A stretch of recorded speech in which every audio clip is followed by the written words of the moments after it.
I hate the mask, but a little bit of inconvenience, who cares? That's it. Welcome to the 30-minute hour. This is the personal development podcast for authors, entrepreneurs, and career professionals who are looking to become unstoppable. I'm your host, Eric Twiggs, your procrastination prevention partner. Joining me as always, you know him as the super CEO, the business strategist extraordinaire, and all around good guy, Ted Fells. Good evening, all. All right. Happy Monday to you. Man, Mondays they come so quickly. Like, didn't we just do this last Monday? The time is flying. Man. Yeah, they say time flies when you're having fun. Time flies when you've done 103 episodes of the 30-minute hour podcast. Wow. Did you know, Ted? I got some statistics. They said that most podcasts don't make it past 14 episodes. Did you know that? Oh, I was starting about leaving. I was thinking about leaving. I never told you that. I was on my way out, but someone told me right around episode 7. They said, "No, hang in there." I was almost gone, man. But I'm glad I stuck it out, man. It was getting a little touch and go for a minute. But yeah. Yeah, but no, this is awesome. I mean, this is one of I truly enjoy. Yeah. And I'm at this point in my life where I need to be enjoying the things that I'm doing. I don't like going through the motions and that's right. That's checking right. the box and punching the clock. This has been a lot of fun. The pleasure is all mine. Absolutely. Well, I could not imagine doing 103 episodes with any other partner. Exactly. Eric Twig. Exactly. Yeah, I feel the same way, man. Right back at you. Well, as you can see, Cash App. There you go. I'm gonna need you to send me a little something. Right. I know. It'll be mine that way too, mate. Right. Well, as you can see, this is truly not your everyday podcast. We're broadcasting on all these different formats. I mean, we're on Facebook, we're on LinkedIn, we're on YouTube, and then we're going to edit it, record it, all that good stuff, and go to all of your other favorite podcasting apps like Spotify and iTunes, anywhere you get your podcasts. There you will find us. Shout out to you on Instagram Live. We have the 30-minute hour Instagram page. Shout out to you guys that are watching us on IG Live right now.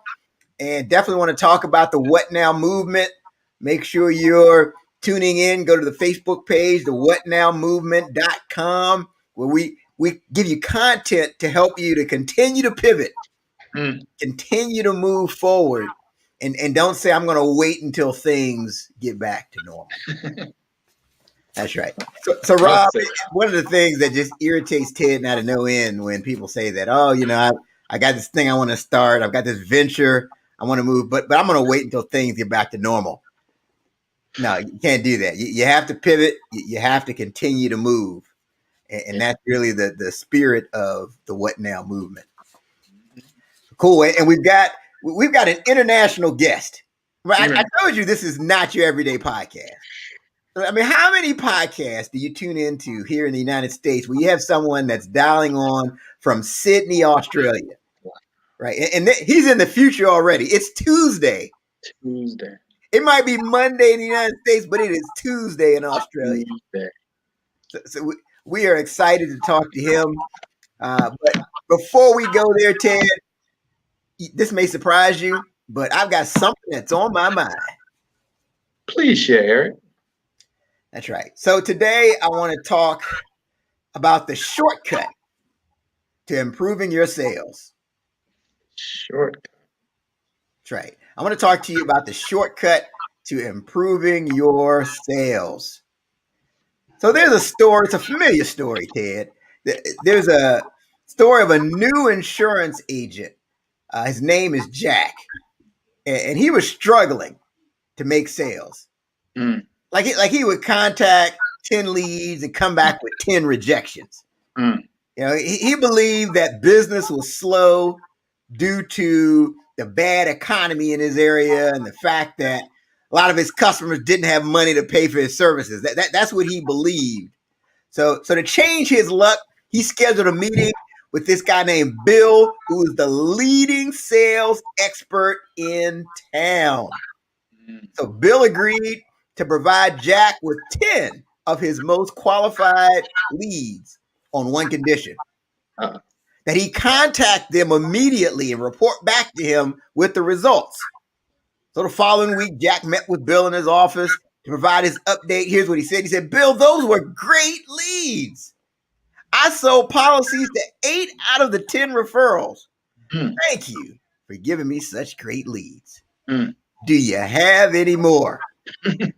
So Bill said, oh, absolutely, but I'm really busy right now. But I tell you what, I'll be glad to give you my main source supply, the place where I'm getting all these leads. You ready? I'm going to give it to you. Jack says, oh, great, man. Give it to me. I'm ready for the source of all the leads. If they're your leads, I know they're going to be good. So Jack's facial expression changed when Bill handed him this big yellow book. It was a phone book. That was the source of his leads. So as it turns out, those leads weren't qualified after all. Bill had basically picked 10 names and numbers at random for Jack to call. So here's the big takeaway. This is the part of the program. Robert, I know you're new to this. This is the part of the program where like when people, when they're driving, they just need to pull over to the side of the road. Just stop. You want to be focused at this point. If you're in the gym, when you're on the treadmill, you need to just press pause. You got my attention. That's right. Ted, anything else they want to do? Rob, put the ham sandwich down. Gotta put the ham sandwich down. You eat the ham sandwich. This is the time to put down the ham sandwich. Listen, it's about to get good. Absolutely. So here is the big takeaway. Okay. Jack's results changed once his beliefs changed. That was it. See, when he thought the leads were qualified, he changed his thinking. And so changing the way you think is the shortcut to improving your sales. Wow. Got to change your beliefs. Got to change your mentality. When he thought these were highly qualified leads, he went about it a totally different way. And we see examples of this type of thing playing out all the time. And it just so happens that our guest today, he helps his clients to improve their sales performance by helping them to change the way they think. Yep. Now's the perfect time for us to introduce him and officially bring him on to the show. He is a sales and business coach, speaker, and podcaster who helps people to improve their sales performance and processes using first principle thinking and disruption. He's the host of the Real Journeys of Success podcast, where he interviews a global selection of guests that range from a chef to the stars in Los Angeles, a venture capitalist in London, an ultra marathon runner from Australia, or a communications lecturer from Monaco. He is somebody. His personal mantra, Ted, is just be you. Just be you. That's right. That's all they just be you. So please join me in welcoming to the 30-minute hour podcast, Rob Elliot. Thanks, Eric. Thanks, Ted. It's really great to be on your show, guys. Welcome. It is truly an honor and a privilege to have you joining us today. All right. So let's get at it. I want people to really understand the backstory of how you got to this point. So let's get started. So during your childhood years, what did you want to be when you grew up? It's funny. Growing up, I wanted to be a journalist. I used to read the newspapers and think that was, a really important job because you got to speak to very important people and meet, stars and politicians and everyone that, as a little fella, you think of the really most important people in the world. And I never quite got there. It might have something to do with my spelling. A bit of spell. I was terrible. But yeah. Yeah, spelling is important in journalism. Not these days. You've got spell check. Yeah. There you go. So what? So you were thinking about going into journalism, and you had issues with spelling. So, but I mean, what was it that motivated you to think about coaching people on sales performance? You know, growing up and then some of the jobs I had in sales and speaking to guys who had their own businesses, at the time I didn't know I was actually coaching them. I was just being a friend. And then as I got older and started to open my eyes and listen, I thought, hang on a minute, I've been in this game 30 years. I've made just about every mistake you can possibly make. I mean, I've seen and worked with good bosses, bad bosses. I've met good business owners, bad business owners. I thought, why shouldn't I take all the experience I've got and help people be better at what they do? There's nothing more frustrating meeting a genuinely nice person and all they need is that 1% change that can hope completely change their life. And I thought, if I could do that, wouldn't it be amazing? And so I just started to do it that way and did the same with public speaking. I used to ask questions, and all of a sudden I thought, well, you know what, this is something I want to do. I want to help people. If I can make some money along the way, even better. But, you know, in the end, I just love sitting there and watching someone's business go through the roof, them be happier, more time with their family, less stressed, you know, all those little things that add up to big things. That's interesting. So and a lot of times you find that all it takes is that 1% change. Look, if you speak to any high-performing athlete, they'll tell you that the difference between someone who's been in the NFL or NBA for 10 years versus 2 are the 1%ers. It's how many extra times you practice the hoop. It's how many extra times you practice catching a ball.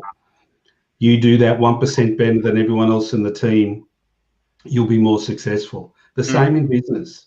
Break it down and do 1% in every area of your business better than your opposition or your competitors, and you'll outlast them, you'll outgrow them, and you'll make more money than them. Yeah, I mean, the title of this show is that shortcut to improving your sales. It's we think it's the big things, it's those little things, right? Oh, it's so true. I mean, anyone who comes in and says to you and tries to see you online, I've got this next big idea, follow this. I guarantee you'll make $1 million in a month if you buy my program. That's a load of gobbledygook, as we would say in Australia. There is nothing that can substitute for hard work, commitment, and to focus. Absolutely. Oh, man. So, like, if you could go back in time traveling, go back to the time where you were first starting your career, obviously with the knowledge you have now, what advice would you give to yourself? Oh, man. I was thinking about this the other day because one of my clients actually asked me. And I said, you know what? Just stop and listen and be you. When you first start out, you want to be with the cool kids, just like you were at school. So you want to hang out with the guys. You want to be as good as the guys and get the girls. You want to be as good as the ones that are being ultra successful. But you're not being you. If I had actually stood back and been me, I would have been far more successful a lot earlier in life. If I'd taken the blinkers off and not worried about who thought or what someone said about what I was or what I did or how I dressed or what I thought, it would have made the most amazing difference. I mean, who gives a hoot what anyone thinks? It's just an opinion. It's not right. It's not wrong. Sometimes your opinions can help you, improve yourself, but I didn't do it. I didn't listen to what other people said. I thought I knew everything. I thought, well, I saw Joe up the road. He was doing that. I'm going to do it. It must be right. No, I lost myself. And so I would say to myself, dress the way you want to dress. Be who you are and be authentic when you meet people. And you'll be far more successful than trying to be someone you're really not. Wow. Yeah, I think, you want to fit in when you're younger. Yeah. And especially when you get in business, you realize that it's really about being able to stand out. 100%. Man, if you look at some of those pictures of you growing up when you were fitting in, you're like, what did I have on? Right. Why was I wearing that? Trying to fit in. Oh man, oh look, none of the stuff I wore, it sort of made me stand out for all the wrong reasons. Very bad clothes choice. I was certainly was not an influencer to use today's terms when it came to fashion. Good. So no, I think that's a great takeaway. You mean just be you, Yeah. and lean into that. That I was reading a book. There's this entrepreneur. I think he's a teenager now, but when he was young, he would wear like all his friends would wear their t-shirts, but he would wear like a bow tie all the time. He was always dressed up. They would just pick on him mercilessly. They would pick on him. When now he started a business where he sells like bow ties. Mm. Him and his mom got together. They have this business, and a lot of the kids and parents are coming to him now. Like, how do I get one? So I mean, like to me, that's like a classic example. I think you just have to lean into that thing that makes you different, whatever it is. That's great. Absolutely, absolutely. So what are the common problems that people call you? So Rob, they see you on this podcast, and they're like, "Man, I'm in pain. I need you." What are some of the common problems that you help them to solve? Oh, there's a couple. When it comes to people starting out in sales, they think it's scary. They think they've got to follow this or do this way or go for the hard sell. They just don't understand the sales process. Now, when it comes to sales, if I can train someone in a process that'll get them to 60 to 65% of their capability just by following a process. That means that someone who has no confidence in sales can be trained to sell. So they don't break it down. They try too hard and they come to say, I'm doing this, I'm doing that, but I can't get a sale. And so what I do is I break down what they're doing and how they're doing. And most of the time, it's just confidence. Most of the time, it's not listening. They get excited. They become an unpaid consultant and they blurt everything out. An unpaid consultant. Unless you're fixing his problem, you don't give a hoot about what your product can do or your service can do unless it matches what he's looking. So I help people with how to listen, how to ask the right questions, how to ask open questions, empathy. I mean, we've been given 2 ears and 1 mouth for a reason. And that's, that to me is the biggest thing. When it comes to business, it's a different way of looking at it. I call it the sales chain. People in business quite often don't understand that everyone in every business is part of the sales chain. You don't have to be selling to affect sales. And if you break it down, you can have the best front of house salesperson. You can have the most fantastic product. But how many times have you gone into a restaurant that's a big franchise?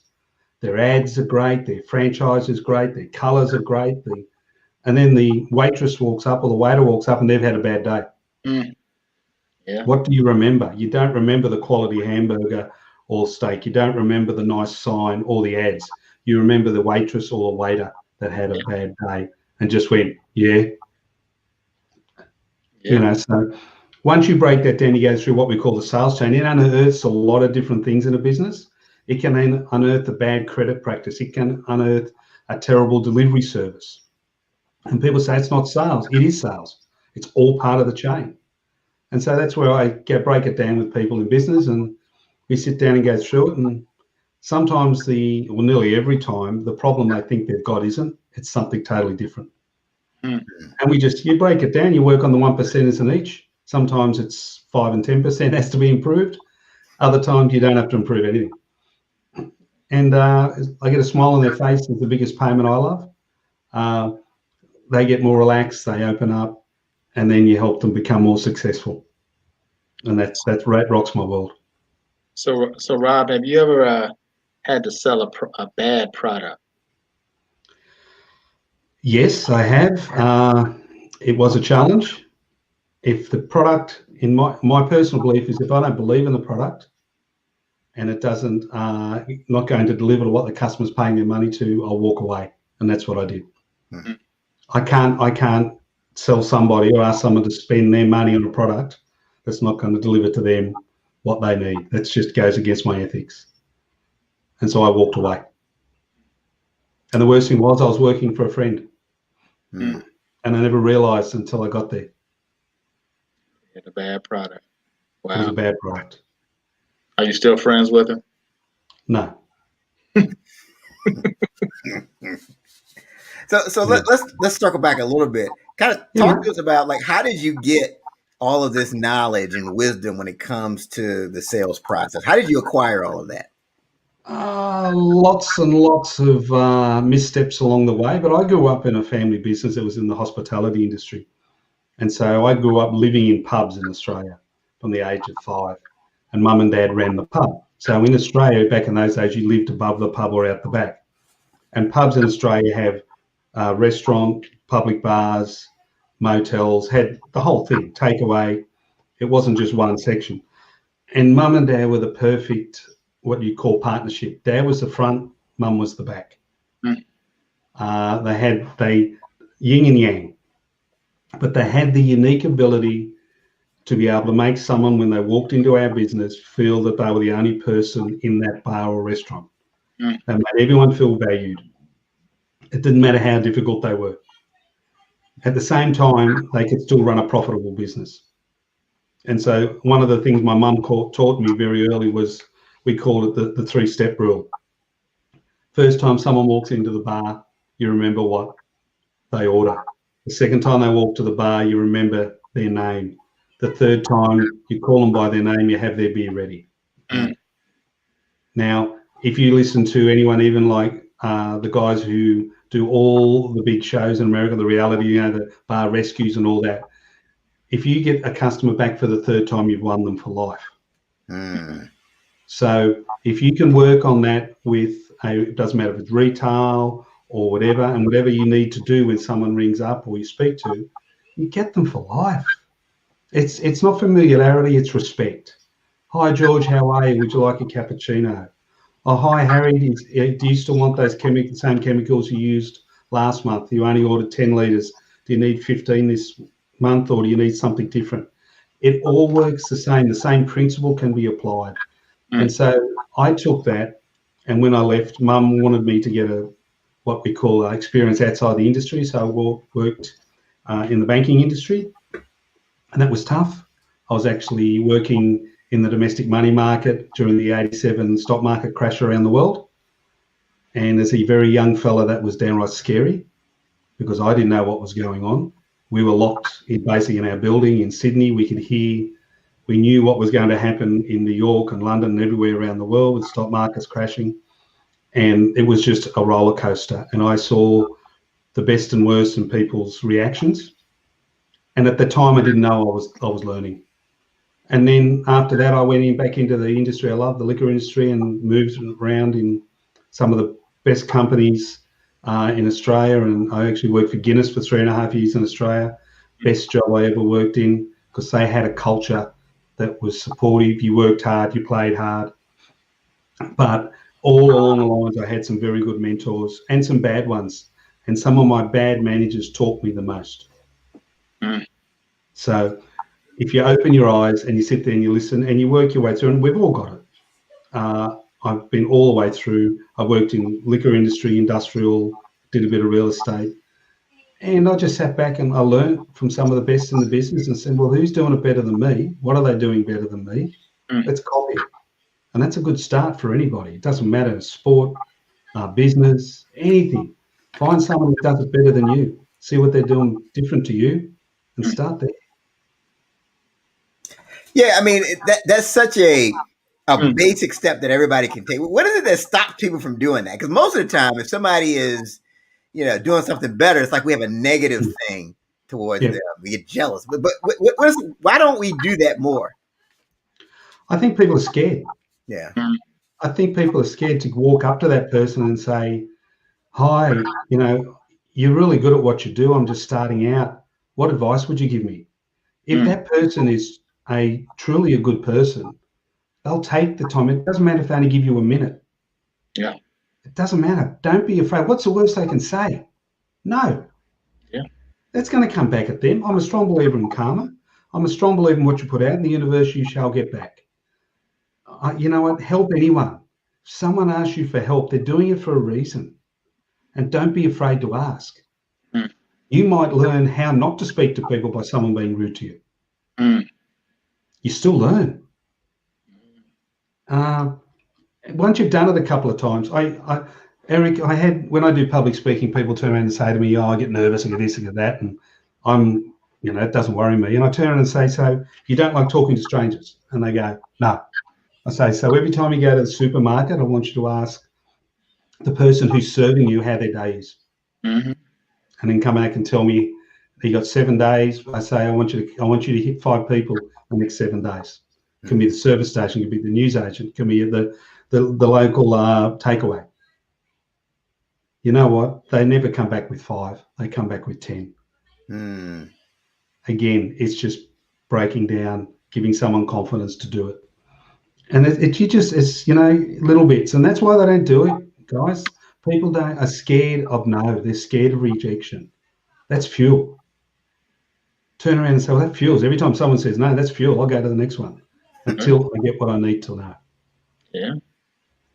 See, I mean, so there's a tip right there. We talk about helping people to become unstoppable. Yeah. If you really look at no as fuel, you're unstoppable. Yeah. 100%. Yeah. So what? Well, you also just don't take it personally. Right. Right. Like, it's not like they're saying you stink. Right? You might.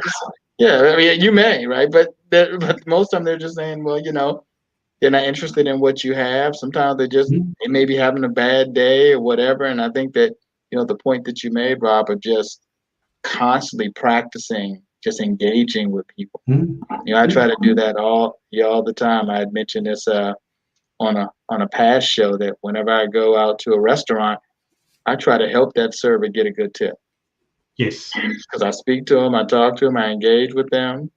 And then in return, 99.9% of the time, they go above and beyond for me, and it's a good situation. My food is right. They get tipped right. Everyone wins. But it started with me and, just having a conversation. I mean, Ryan Serhant from $1 Million Listing in New York is now one of the top New York brokerages in real estate. He says he must meet on every working day 5 new people.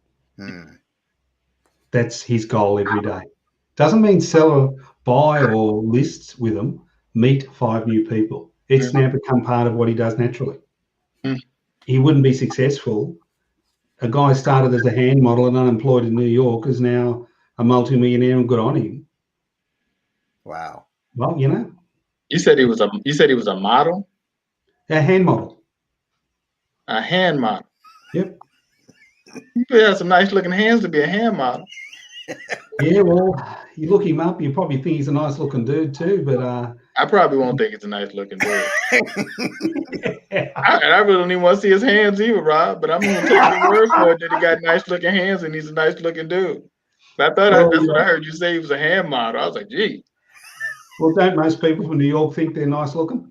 I guess so, yeah. But that's funny though, thinking about, but a hand model. Like I could see, it's interesting when you used to you see commercials for different, dishwashing detergents or whatever, and you'll see, they may show a lady with, nice looking hands, and they'll have that on the bottle. But what does a male hand model do? Like you see him throwing a football or something? I mean, how could you? Yeah, probably watches or rings or I don't know. Well, obviously, he didn't make a lot of money out of it because he was broke and started selling real estate. That's right. Oh, that's cool. A hand model. Oh, man. Well, what works? Who cares? When you're broke, you got to earn money. Absolutely. So, Rob, describe your ideal client, like the typical person that you work with and take to that next level. Normally someone who comes to us totally frustrated in business or in sales, who feel that they've hit the brick wall. They can't see, as we say in Australia, the forest for the trees. And they just say, go help. You've got to break through, you've got to help me. And they're normally the best ones because they're desperate. The ones that don't reach out, you don't want because they don't have the drive. So the guy or the lady who comes to you in business and says, you know what, I've got an issue, I can't find it. My business is failing, but as far as I can see, I'm doing everything right. And I go, beautiful, let's have a coffee because the fit's got to be both ways. You can be the best coach in the world, but if you can't build a relationship and can't build a good rapport with someone, if sometimes it's just purely because of you're two different people. If you're too different, it's not going to work. And so I normally get people like that, or a salesperson who was going really well, and then they're flat out and have started to drop. And it's normally because they're doing what they were doing 5 years ago. They haven't adapted and moved. They haven't pivoted, just like you were speaking about. You've got to change with the times. People change, things change. And it can be as simple as a couple of sessions, quick sessions of peeling the Band-Aid off.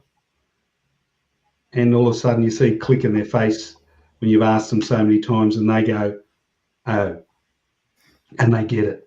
And you see it in their face. They don't have to tell you.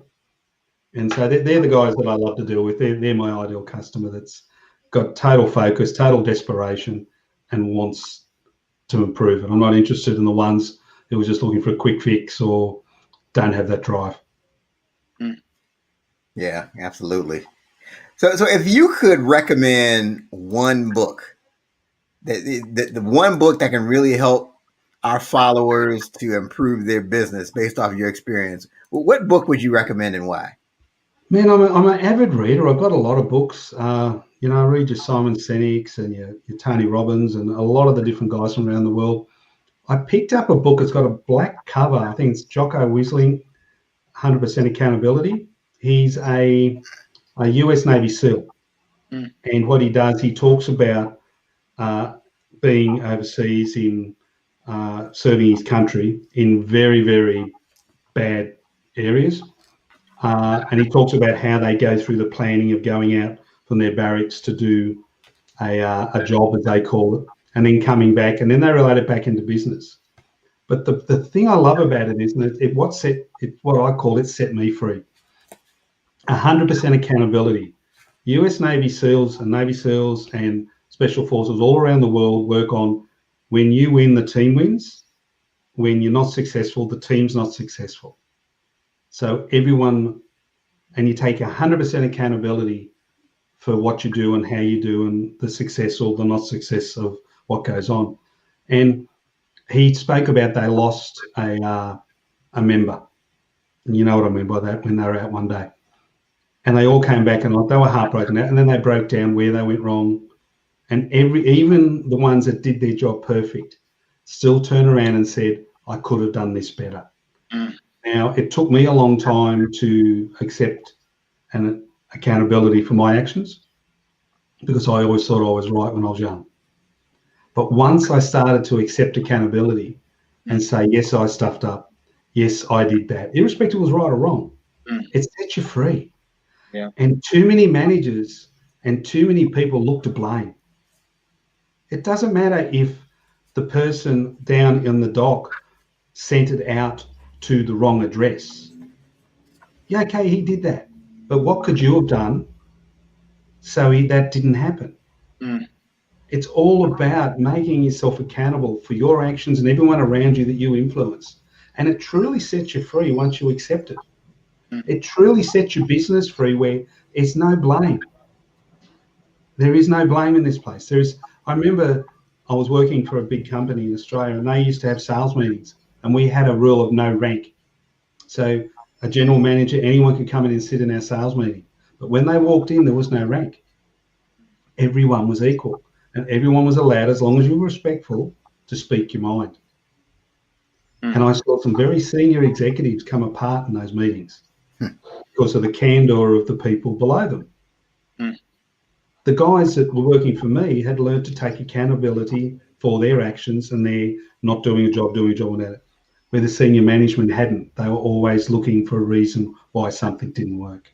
And I'd already started to take accountability before I read the book. But once I read the book, it all put it into perspective. And it works with sporting teams. It works at home. It works in business. It does every part of your life.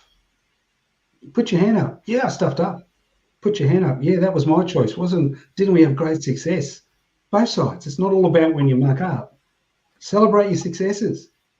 You kick a goal, thank the team. It wasn't you that kicked the goal. You couldn't kick the goal or score the touchdown without the rest of the guys helping you get to where you got. Yeah. And you see a lot of sports people who are very, very selfish. They go, it's all about me. It's all about me. Mate, that, as you call it, 200-pound forward down the back who made all those yards for you, who put you in the position for the quarterback to throw you the pass, mate, he's just as much a part of that touchdown as you going over the line. And that in business, it's so true. And more businesses need to take accountability, and managers need to take accountability, especially, and lead from the front and put their hand up and say, I made a bad decision, guys. Let's work out how we fix it, rather than blame someone below you. You know, it's interesting that you say that. I was thinking about sports and football now, and it used to be a time when after a player scored a touchdown, you know, he would celebrate and dance by himself. Yeah. And now you see they bring all the people together and they get together and they do something together. Because you're right. I mean, that ball would have never got there if somebody didn't block, didn't throw the ball. I mean, you know, everybody shares in the success. Yeah. Yeah. You see leaders around the world, you see politicians are the best people to blame others. Doesn't matter which side you follow, blue, green, red, that don't matter. Politicians are great at blaming others rather than putting your hand up if you're in opposition or you're in government and saying, you know, we could have done a better job there. Yeah. Or wasn't that a great success? Both ways. Yeah. True leaders do. Right. I just think if you're coaching somebody, I mean, the first step for them, they really just have to own it. You know, Yes. when you can get somebody to own it and say, you know what, it's me, I need to do better, then you can really move forward. And they've got to say it. You can't tell them. Right. You know, They have to say it. Because they won't do anything you tell them. But once a client says it themselves, who they're going to blame if they don't do it? Because they're the ones that said it. Right. You know what's wrong, but once they've said it, you can't come back. You know, I have this saying I always say, just eat the soup. Just eat the soup. If you just eat the soup, it's over quick. Well, you know, you should just eat the soup. Just eat the soup. Like And usually if you do, it you know, everything else people just kind of back off you. But as long as you sit and you try to put it on someone else and not be accountable, just eat the soup. I didn't do my job. I could have done better. I could have ripped the Band-Aid off. That's all right, it. Ted, hold on. Ted, we done 103 episodes. I've never heard you say eat the soup. You like that. Yeah, because you the way that you do things, there's never been a time that I've had to tell you to eat the soup. That's a good thing. That's a good thing. If I say to you, Eric, just eat the soup. That means you give me excuses, you give me to run around. So no, there hasn't been a reason for me to say to eat the soup. But there's some people, they know I always say, just eat the soup. Just eat the soup. I used to play without my sales team, and if you had someone who was struggling a little bit, we'd be in their area and we go, have you called on that customer over there? And you knew it straight away by their body language if they had or not. And I'd say, well, I'll give you two choices. If I walk in, I'll get the commission. Or I can sit here and you can walk in and come back with a name and an appointment. Which do you want? Because they knew if I walked in, I was getting a sale. I was not just getting an appointment, I was getting a sale. Mm-hmm. And they'd look at them and I watch the blood drain. And they get out of the car. Because it was easier for them to go and get it than me to have to walk in. That's it. I did it on purpose. It was, if they turned around and said, yeah, I'll go in and get it, but can you come with me and then give me some tips afterwards? Of course I'd do it, and they keep the commission. Yeah. But they knew I'd go in. I had no fear. Exactly. Eat the soup. You got two choices. Or I'll eat it for you. That's it. Oh man. So let's shift gears a little bit. Let's talk about your favorite failure. What past failure can you think of that's contributed to your current success? I'm going to disagree with you here. I really do not like the word failure. I look at it as such this is a personal thing, a negative, a energy draining word. I know where you're coming from with it. I call them missteps, but you're learning from them all the time. If I don't think I'd have a favourite one. I mean, we've all had many missteps. We've had. I've been asked. I've watched a big failure, in your terms, and have been told by my boss, well, you can take this on, and if you stuff it up, you'll lose your job. And it was a $12 million contract that the company I was working for had won, and within 6 months they were looking at losing it. And they put me in, and me and another guy saved it. It took us 12 months, but we saved it. So when I look at that, I look at things in a little bit of a different way. I say to people, when you were working for so-and-so selling hairdressing stuff, and over those 2 years, what did you learn from all your missteps, all the little things, the 1%ers again? And we break it down that way. And life's full of little times when you've done or said the wrong thing, or you haven't put in the effort you should have. And so I look at it, and it's just the way I choose to look at it. I think everyone has to look at it their own way. Because to me, failure is an end you can't come back from. Like when a rope fails, it fails. You can't slice it back together. You can tie it back together, but it's still not as strong as it was. So I sort of flip it in a different way, and just say, well, what all these little things I learn along the way, all the little tips I learn along the way, I walk out and I go, I could have done that better, and that's just the way I approach it. It's I was taught young, failure, you're a failure this, you're a failure that. It was very finite, and I prefer to look at it the other way, infinite, as Simon Sinek said, to come out of it and move on, learn and grow. That's just who I am. So basically, Eric, he didn't like your question, and he flipped and twisted your question up. as only a fellow podcaster could do. Yeah, I'm telling you. So it's not so Rob, it's not a failure, it's a misstep. Misstep. To me, they're missteps. And you always get back on your feet. Every time, if you choose to. Yeah, I mean, I think the key is learning. I mean, the bottom line, and this again goes back to the whole spirit of the What Now movement. It does. Right. A lot of times people, they experience those missteps and they stop. Yes. But you got to keep moving. You got to learn. You got to learn the lesson and come back better. Oh, mate, you're 100% on the mark there, Eric. It's exactly everything you've been talking about. All right. Excellent. So you're also the host of the Real Journeys of Success podcast. Yes. What can people gain? What will they gain when they tune in? Look, as you know yourself, every guest that comes on my show is different.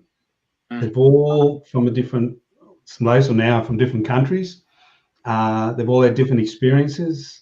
They've all made different missteps, successes, and they all bring something very different. But the only consistent is they're all real people. They're not mega celebrities, but some of them have been far more successful in life than a lot of the so-called mega celebrities you see on the press and on the internet and Facebook and that. And so what I try to do is find different people from around the world from a different angle and get them to talk about who they are, where they came from, and how they became successful. And success just isn't money. Success is a whole different way in everyone's mind. And every time someone listens to it, you read the byline, and I tell you what, some of the things they come out with is just gold. And if you're feeling a little bit down, or you're feeling, where am I going to go? I'm looking for a bit of guidance. Go onto and look at all the people I've interviewed, and I guarantee everyone has a message, and every message is different. We have a lot of fun. It's very conversational, and we've got people there who one's a university lecturer in Egyptology who was told when he was in, I think 12, that he had a learning difficulty and he'd never be anything. Mm. I've got a lady who's been in movies around the world who slept in her car in Los Angeles because she didn't have anywhere else to live.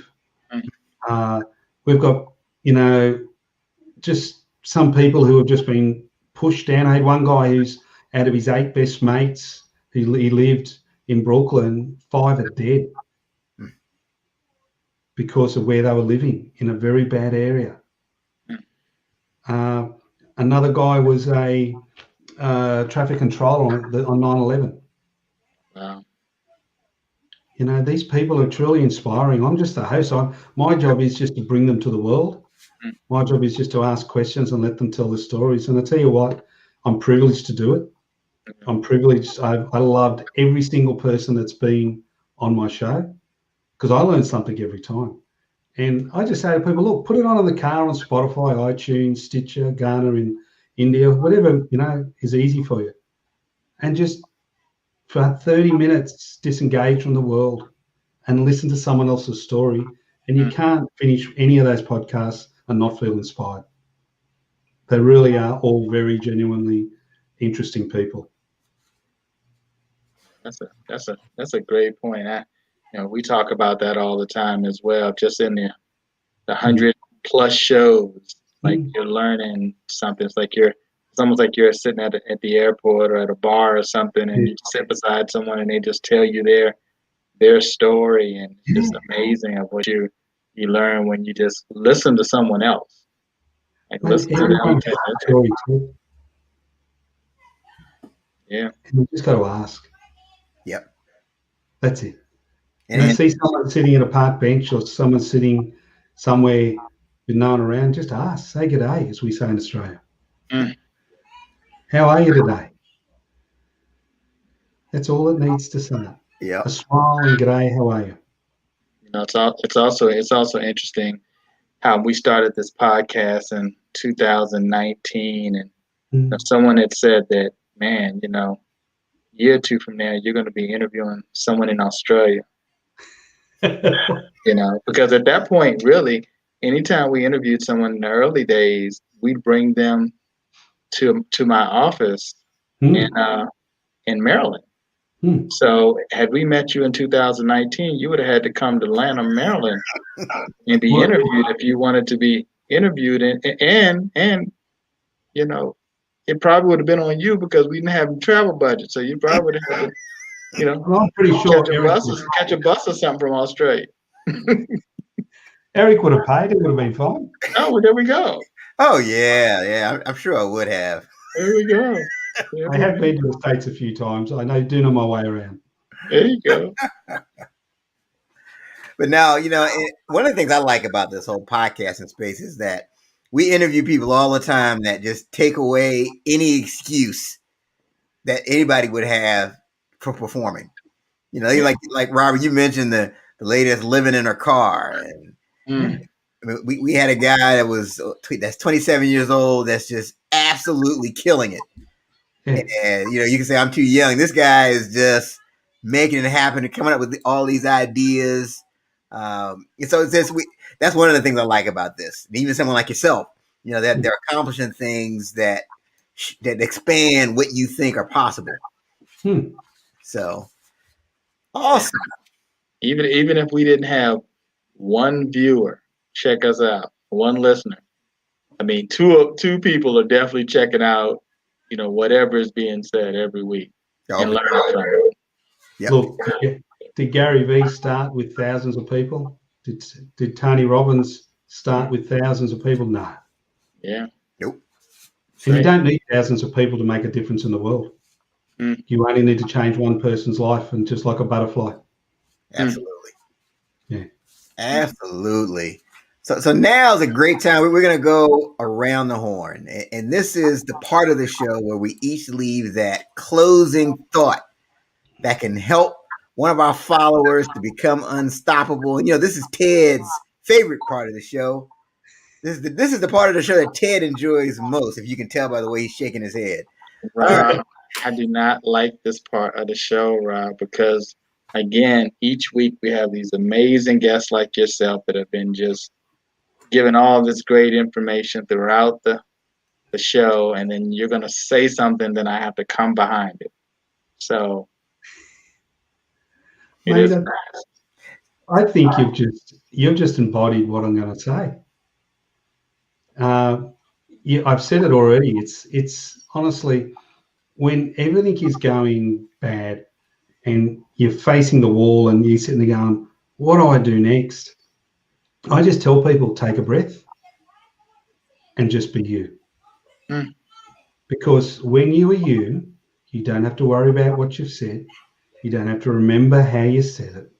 You don't have to pretend or think, I was trying to do this way. When you are you and you are authentic, nothing else matters. And if someone doesn't like you for being you, they're not worth it. They're not worth to have you in their life. And that's in business or anything. And when you turn around and said, you're going to come by, after me, blah, blah, blah. But that's true. That's you being you. And that's awesome. Guys, I say to everybody, walk down the street, walk in, stand up tall, command respect. When you walk into that office room or that big party or anywhere, stand tall and say, look at me. I am me, look at me. That's not arrogance. There's a big difference. Being you isn't being arrogant.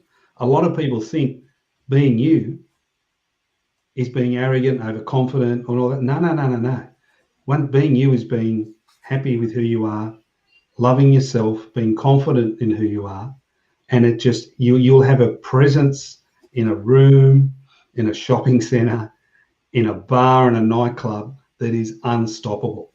It really will be, and it just takes practice to drop the guard and just walk in and go, hey, I'm wearing a bright pink suit with a yellow tie and green hair. That's who I am. Love me, I don't care. Yeah. You. Yeah. No, that's great. Just be you. Yeah. Because everybody else is already taken. That's right. Yeah. There's only one of you. That's right.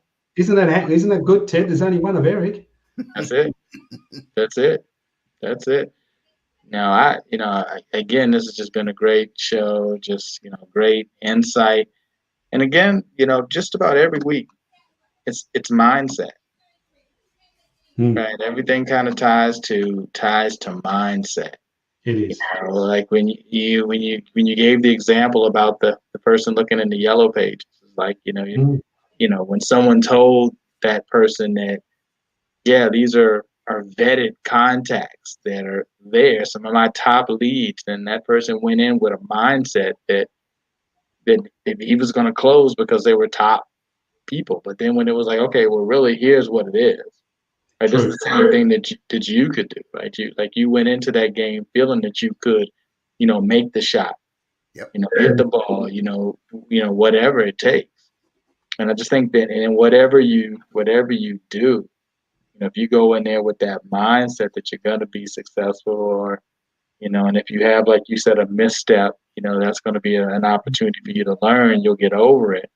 Yeah. I mean, yeah, I think you, like Eric said, you'll definitely be unstoppable. So again, no, thank you for that.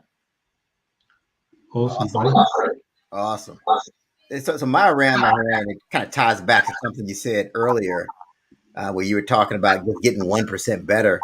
And it kind of reminds me, I was reading something about Pat Riley, who's the coach of the Los Angeles Lakers. And that was his whole thing. Like, he came out the year they had a bad loss to the Boston Celtics. And he said, look, everybody, it's not as big as you think. We just need to get 1% better every day. Like, he had these measurements on people going back from when they were in high school. So everybody's 1% was different based off of where they were, their athletic ability. And that's what did it. Everybody was so focused on just getting 1% better. Over time, that 1% added up. Wow. I think if you approach sales, I hear people all the time saying, oh, I'm just not a natural salesman. I'm not good at sales. Just focus on getting 1% better. Yeah. You need a Rob Elliot in your life. That's what you need. To help coach you through this thing. That's what you need. That's the key. So that resonated with me when you said that about the 1%. I think that's great. But if you set an appointment with Rob, just know he's a day ahead. He's in the future. Rob is in the future. You need to know that he's already ahead of you. It's called calendar, Ted. That's right. Absolutely. Mate, you're so right there, Eric. Everything you said was 100% on the mark, mate. Well, thank you. I had to make up for the failure misstep thing, Well, that's what you get with me. You're not going to get someone who's going to tell you what you want to hear. Okay, I got Real talk. He's like, I do not like this question. I'm not going to answer this. Eric, let me be honest with you. This question right here, this is rubble. What was the word you said earlier? Rubble something? Gobbledygook. This is gobbledygook. This question right here, I'm not dealing with this gobbledygook. So Rob, how can people connect with you? You can go through the website, www.robelliot.com.au. You can look us up on YouTube. We're on Facebook, just Rob Elliott Business and Sales Coach. And of course, all the apps where you listen to your favorite podcast, it's all got my contact details in there. So I'm pretty easy to get hold of. I talk to people all over the world, so it doesn't matter where you are, catching up, doing a bit of coaching. It's nothing these days with Zoom. You just get into it. Fantastic. Again, this has been another amazing episode of the 30-Minute Hour podcast. It's not your everyday podcast. We're thankful to Rob Elliott from joining us today all the way from Australia. Make sure you check us out on Facebook. We're on LinkedIn. We're on YouTube. We're on iTunes. We're on Spotify. Anywhere you get your podcasts, you can find us. Until next time, have a great one. Have a groovy day.